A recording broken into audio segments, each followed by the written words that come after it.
studios at Hartford Public Access TV, it's the Whaler Guys. Jerry Irwin with Peter Hindle. We have a lot to talk about tonight, especially dispelling the rumors that this team will not come back.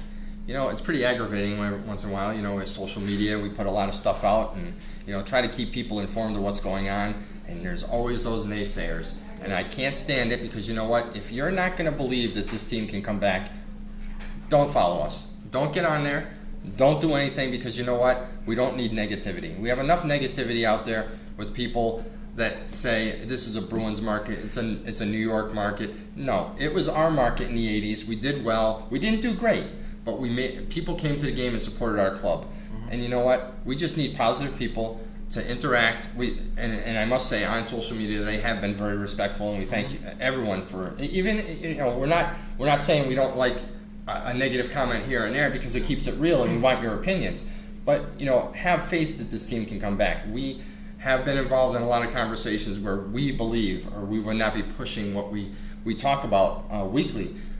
We believe that there is a shot for the NHL to come back to Hartford. Okay. And we'll go over some of those points tonight. And we really don't want anyone to sit there. And of course, we'll have negativity from here or there. But you know what? Let's focus positively, and we'll continue with our mission because the mission is very real at this point, as far as I'm concerned. Right, and we're not actually like you said. Interesting objections or objective views or subjective views, that type of thing for just making discussions. That's fine, but we're talking about and we're not going to spend a lot of time on people like this because they're people that are just they're negative. They don't really have any information to back it up. Right. But they're believing either old myths. I've seen. They have the 2006 myths that are out there, and there's it's a different market now. Mm-hmm. Now, and you said it best. It's we have faith in this team coming back, and I think we're actually kind of moving past faith. And we're actually getting into more of a reality because, as we start with these myths, one of the first ones that we got on our social media page, the Whalers Brigade today, was that Bettman and Daly, Bill Daly, the executive deputy commissioner, and Gary Bettman, the commissioner, hate Hartford, and we know that's not true. We know that's not true for many reasons. One in particular is because they don't have a choice. It's true. The Board of Governors, which is each team has a Board of Governors, votes on if a team were to move to Hartford. That would be voted on the Board of Governors. And the whole point was, if you're taking a team from a market that's struggling with money and bringing it to a new area, it won't affect the other teams. In other words, they won't have to bail out that team. And that was really what was said. And correct me if I'm wrong. I think it was made by Bettman or Daly that they're not going to sit there and even Freeman, Michael Freeman from the CRDA said they're not going to move a team where the other teams have to support that team. Right. The owners or the Board of Governors or the owners do not want that. They don't want it. Why are we going to have a lame duck organization where we have to keep on piping money into that organization that does nothing for the rest of the league to be profitable? Right. And the two teams that everyone this is one of the second ones is Boston and New York. This is their territory. They'd never allow a team to move here. Now, as we talked about with the Board of Governors, each team had a representative. Boston, Jeremy Jacobs is the owner of the Bruins. And the president of the Board of Governors at this point. And he said, hey, I want a team in Hartford because I can bust them there. And, he didn't really come out and say this, but in other words, he doesn't have to bail out a Florida or a Phoenix or something if a team in Hartford and the market analysis proves that a team would be viable here. So you have that, and then with the Rangers, a long time ago in a galaxy far away, when the Rangers first came here, they said they would never stop a team from moving here. And it's in the lease now with the Wolfpack. Right, and that's with any AHL team. The NHL takes a precedent over any AHL market.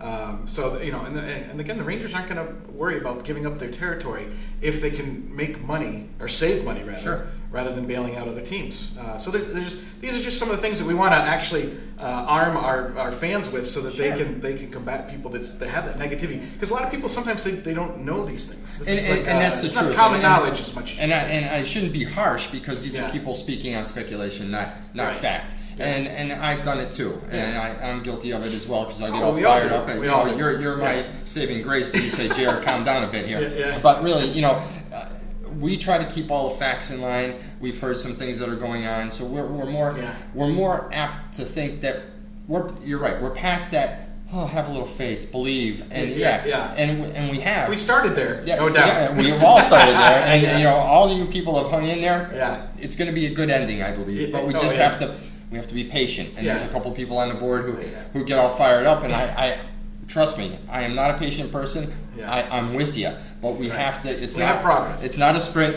It's a marathon. It is, and, exactly. And the other thing is when you talk about those struggling markets, those ownership groups want to get out of there because they're not making the money. Right. Florida, I mean, the money that they lost last year, Yeah. and then we talked about it that they were allegedly losing about $1 million a week.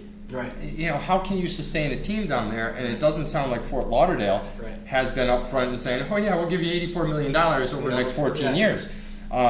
Obviously, right now in our market with our budget, it's going to be difficult to Yeah. see how things might set up if we have that opportunity to get a club. Right, right, and that's what I mean. At least we can talk about it now because before we couldn't even talk. We were when we started out it was a little bit of selling ice cubes to Eskimos type of thing. We did start off with a faith, but we started a groundswell, and it just happened to be that these steps and process have just fallen the right way. Malloy's getting involved with the CRD or the arena plan. If there's no arena plan, we're not even we're still then we're talking faith. Exactly, Yeah. and you talk about. And we've talked about this before, what else has to fall into place with the arena plan? And we talked about UConn and how well they did. We talked the numbers on last week's show. Right. The numbers are outstanding. Oh, yeah. And I hate to say it, but you have the UConn numbers that trump the Wolfpack numbers. Right. And so, in addition to the Wolfpack in hockey, you have the UConn hockey and basketball that are bringing all those people in. As a totality, I think we're in very good shape. Right. As each of those facets, including the Wolfpack, UConn, men's and women's basketball, and hockey, with all of that together, there should be no question why the arena shouldn't be retrofitted or Right. rebuilt, as they say, without it going dark. And that was the other thing that came up. We still have some people out there saying we need a brand new arena. No, we don't need a brand new arena. No. First of all, $500 million in this budget is not going to fly. No, it never happened. A new arena is 250 Yeah. is a stretch, Yeah. but it can be done. Yeah. And the additional $15 million to make it NHL. NHL Right. with the logo and agreements Which- with the NHL. yeah. Which, when you're looking at 250, it's a Yeah. lot easier to swing another $15 million, Right. not $515 million. Right, right. So I think we're in very good shape. And remember, Winnipeg has a rebuilt building Yeah. that is only 15,000. This one's going to go up to 18,000 if, in fact, they go that route. Yeah, that would be something else because you're talking a lot more seats than Harvard had. It was 15,635, I think. Correct. Was their NHL, and then that varied with the Coliseum Club and contracts. And that's one of the points that the NHL a team coming here would need is a lot more revenue from their parking and concessions. That's the real reason the Whalers left. They could not get the revenue streams that they needed. Right. It really wasn't the market's fault. And as we said, one of the other things we get is the team wasn't supported. Well, I think that was put to bed when Michael Freemuth was on Face the State and said they were supported. Yes, they were. He disagreed Again, with that. So. back in that time, Right. and we have to be careful. Someone brought it up today on our social media. Yeah. Tickets back then were a lot cheaper, but remember, the cost of living back then was a lot cheaper. Yeah, it's all so relative. everything's Yeah. relative to market, Right. and yes, for us to go to an NHL game is going to be very Yeah, it's expensive. not something I'm going to do every game. It's going to be an expensive. investment that you can make with your family. Yeah. If not, you'll make it by yourself because your family will disown you. And, and you save on your travel costs. If people are going to the NHL regardless of the team being here or not. But now you don't have to drive to Boston, pay for parking, gas, all those Right. things. Drive to New York, pay for gas, pay for. But we can parking, let those people from Boston and New Yeah. York coming down and see their team, That's- yeah. and they can buy tickets in our building. And they will. Yes, And they will. Those games will absolutely. they're probably already sold out. We don't even Sure. know it. Yeah, right. And the other thing Yeah. is, my friend who I work with went to Boston the other night to see the Bruins and the Senators. Oh, good. No, I'm sorry, Yeah. the Bruins in Florida. That's right. Walked up. Yeah. There were seats available. Yeah. The guy at the ticket window says, "I don't know how this happened. I have some seats." Wow. One ticket was $140. Wow. So that's a lot of money. It is. So, but if you want to see a hockey club, NHL level hockey, you're going to pay. You're paying for the product, and that's what it is. Yeah. And again, no disrespect to the Wolfpack or UConn hockey, the NHL is the NHL. Yeah. I mean, yeah. Ovechkin the other night was 50 goals. Yeah. The guy is amazing. Yeah, He's a good player. Yeah. Agree or disagree is up to you, but you know what? To watch him that's the best. It's one of the best in the Yeah. league. And the same with Crosby and Malkin and the other ones out there. Those guys playing in Hartford alone, you get that attraction when teams from out of town come here. Yeah. You get drawn from that. Especially 2 hours away. Yeah, Yeah. because people will come Yeah, to see their absolutely. team. 3.1 million people in this region. You don't need everyone to come for Mhm. for 30, 42 games or whatever. Mhm. You just need out of all that 3.1 million, you need everyone to go maybe 3 or 5 games. I think that's reasonable. I think that's what people do. Absolutely. You go to a game, a couple times. And we're going to have our diehards, maybe 10 to 12 strong. Sure. And the other thing is, I talked to a guy the other night. He says, I will buy season tickets Right.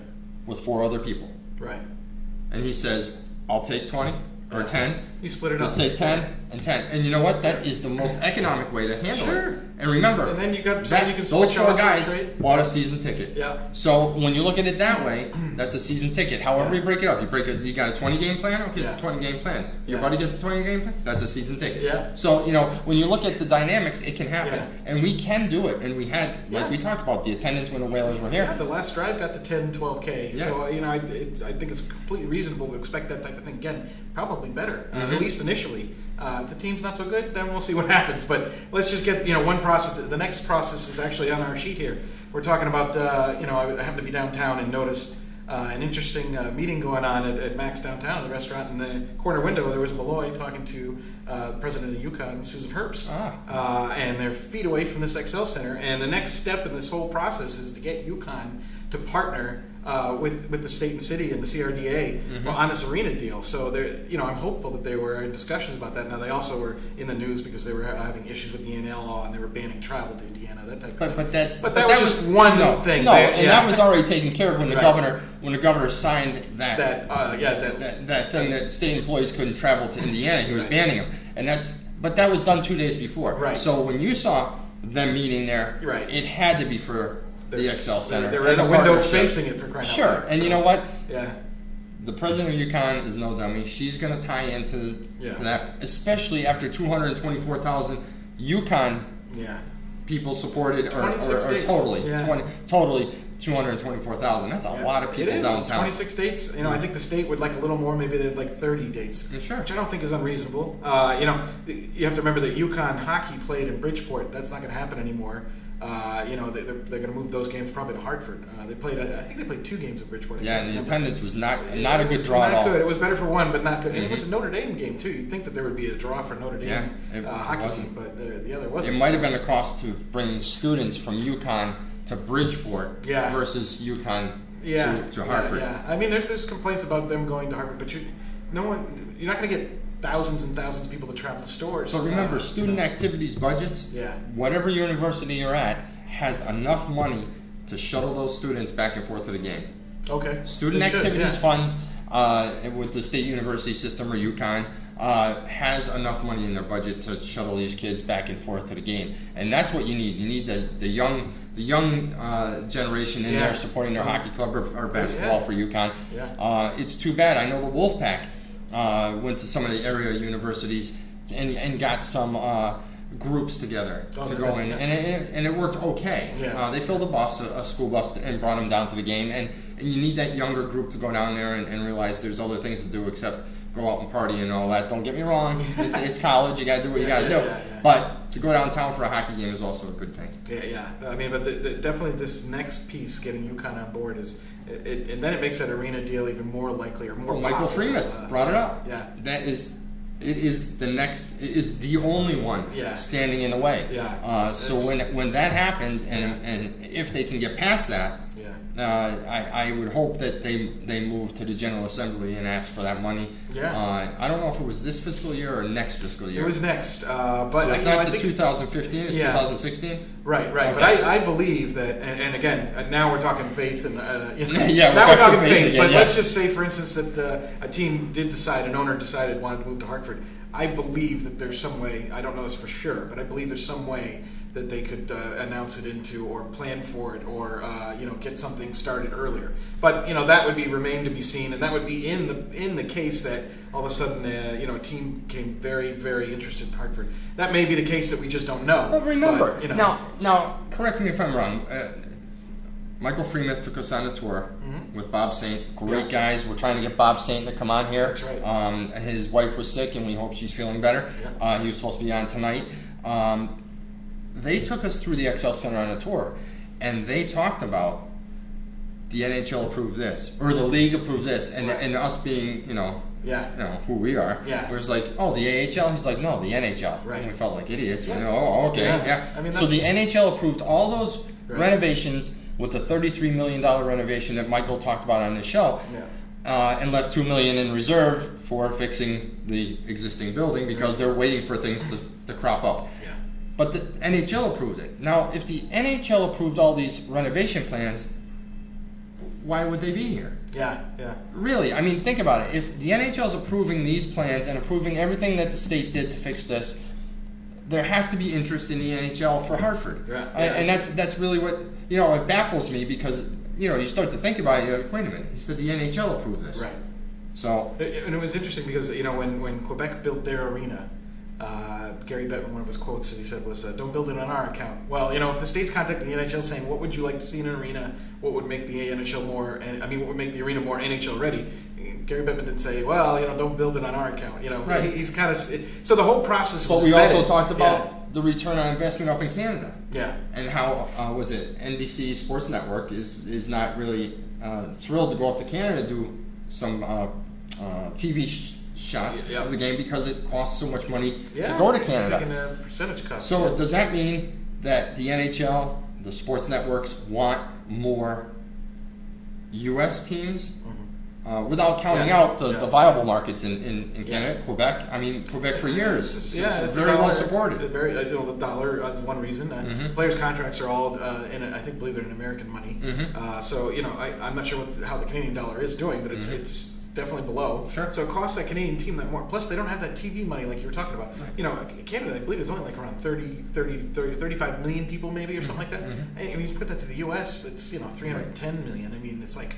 There's so many better markets. It's like Stanley Cup Finals. Right. You have Stanley Cup Finals and you have the East Coast, or you have them both on the West Coast. You're going to get a pretty good draw. The draw on the East Coast is still better than the West Coast. Right.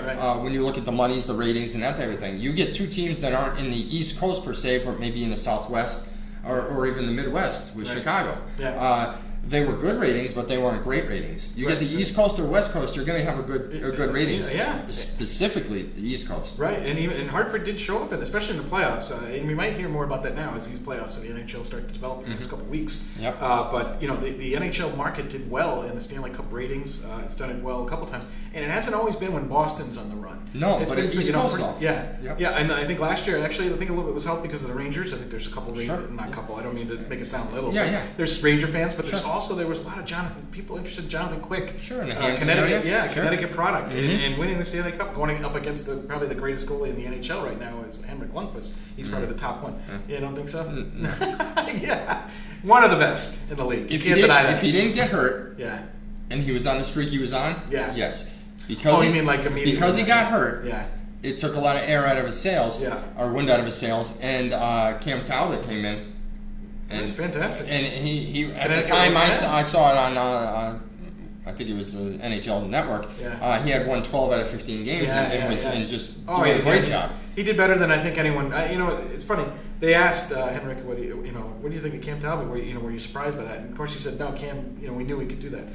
That was pretty impressive. I mean, he did do well in Hartford when he played here too. But I think that was better than anyone expected. The Rangers got shot there right up to the top. I think they're number 2 behind your favorite team. As of the other night, it was the Rangers. They were at the top. Oh, that's right. They beat Winnipeg. Yep, and now.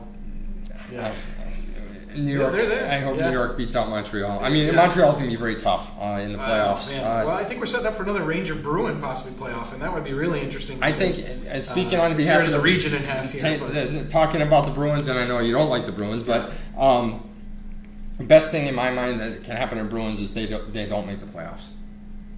They need to figure out, and don't get me wrong, there's been a lot of injuries, but they have not played consistently all season. And the worst thing in the world is a Bruins-Montreal series and getting obliterated by Montreal because I don't like Montreal. And well, this is an interesting I don't want Montreal to beat the Bruins ever. If the Whalers ever did come back, they could very well be in a position where they're hanging on to that 8th spot, looking at a Montreal or New York. Or we get a team that actually doesn't just scrape into the playoffs. We make the playoffs with strength. Damn it! I mean, as a Whaler fan, and correct me if I'm wrong, you guys. You'd look at the sports standings in a paper, and you're like, "Oh my God, we're gonna make it! Oh my God, we're gonna make it!" Then they let you down, or we just get in by a half a point or whatever, and get don't make it so any you further. get in, but you get out. Yeah, right. You get out just as fast. Right. But we also want to talk to you guys about. We did some work. We're going to look at some on location shoots, and we want to have a live audience. So if you want to come down and watch us, we hit about 5 places yesterday. So we were at. Is it Nix's? Is that here? We did Nick's. Yeah. Nick's bar. It was great, right across from it, and we hit Ted Montana's. Ted Montana's. And John, great manager. We spoke to Amanda at Nix's. Yeah. Infinity Music Hall, which is was a good one, very, very excited about us. Yeah. They would actually like to get us in to do a show during a concert that they're having. So we'll be in the bar area.